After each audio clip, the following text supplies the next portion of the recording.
Well, hey, good evening. Welcome back to my little gardening show. I wanted to make a little introductory video before we get into the content tonight. I've got another salsa video here. It's been kind of neat. We've got a ton of tomatoes this year. We planted 60 plants. 30 of them were sauce tomatoes. The other 30 were our slicers. Of those, about 10 of those plants were Kellogg's breakfast, which is a kind of I guess it's a yellow-orange, more of an orange tomato, a lot less acidic, really big, really meaty, really good flavor. They came in later than the other varieties. Are you abusing the dog, bud? So anyway, all of those have been coming in this past month, so we decided to make some salsa with them. So use the same recipe as the last batch of salsa we made, with the exception that I substituted the jalapenos with a pepper called lemon drops, a Caribbean pepper. Kind of like the Kellogg's breakfast, the lemon peppers came in late too. Planted them the same time as the jalapenos and everything. They came in later for whatever reason, so I don't know, I guess that's their growth habit, but we used that, lemon drop peppers and those tomatoes. So I'm going to call this salsa lemon drop salsa, and it turned out really good, so I will probably make this again next year. So yeah, lemon drop, it's like addictive. Yeah, so anyway, I hope you enjoy this video, and try to post the salsa recipe again along with this video. And again, the substitutions would be using the orange tomatoes, the Kellogg's breakfast, and lemon drop peppers. So guess that's it. Again, hope you enjoy this video. Well, hey, good evening. Welcome back to my little gardening show. I wanted to take you along as just finished making a little limited batch of yellow salsa using some of the tomatoes and things that we have on hand, or we had on hand. We planted Kellogg's breakfast tomatoes, which are really mild, low acidic tomato, but it has a really nice flavor. That's kind of got that classic tomato minus the acidic kick that you would normally get from like a regular tomato, like a pink or a red.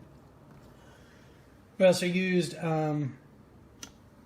these lemon drop peppers as our heat agent, as opposed to jalapenos this go around, because we've got a bunch of these that are coming in. This is planted them the same time as the jalapenos and as the red ties, but these, for whatever reason, they take longer to develop. It's a Caribbean pepper. They've got a really nice kick to them. Get you good at first and then fades pretty quick. It's got a little citrus tinge to it as well. Kind of a lemony citrus, hence the name lemon drop. So for this particular batch, we get about 15 like fairly large slicer tomatoes, almost all of them Kellogg's breakfast. I've got 6 lemon drop peppers. I've got 4 tablespoons of ground cumin. I've got about a cup and a half of sautéed garlic and 4 tablespoons of olive oil. 16 ounces of lime juice.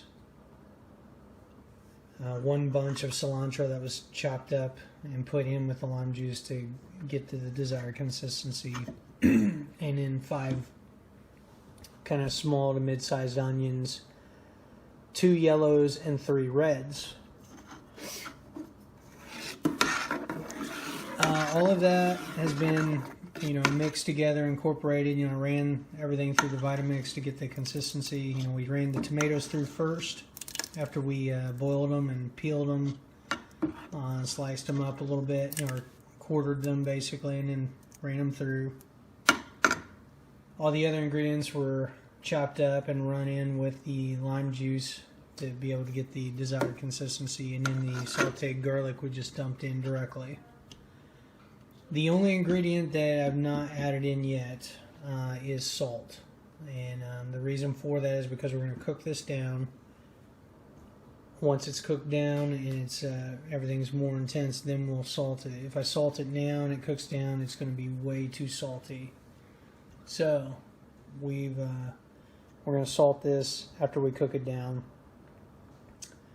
I'm going to salt it a little less than maybe I would normally want it to be, just because when you're using eating it with chips, chances are the chips you're eating with are going to be salted. So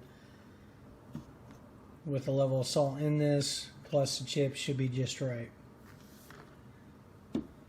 I don't have time to can this tonight, so that's going to be interesting to see how these flavors kind of come together just sitting in the fridge. My guess is that everything's going to be a little more intense as the hot peppers and the garlic kind of permeate the rest of this mixture here. I could be wrong, but I suspect that the flavor is going to be a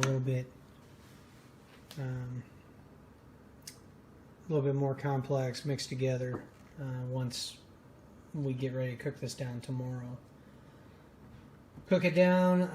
Again, we'll season it with salt, and then I'll can it up, and we'll be good to go. I expect to get probably 6 to 8 pints of salsa out of this batch. Probably 6. I don't know. We'll see. It depends how much I cook it down. So anyway, I just want to take you along. Again, just kind of limited edition batch of yellow salsa here. Looks like it's going to be real good. Alright, so this is part 2 of the video. Last night we made the orange salsa, though it is turned somewhat Orange. red. I mean, it was more yellow. Now it's like a deep orange. So try it. Let me know what you think. What do you think, bud?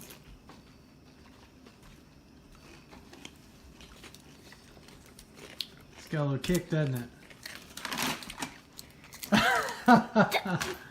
What do you think, Olivia? Good. Good? Emma Bean? That's really good. What do you think, Ruth? It's spicier, but it's not super spicy.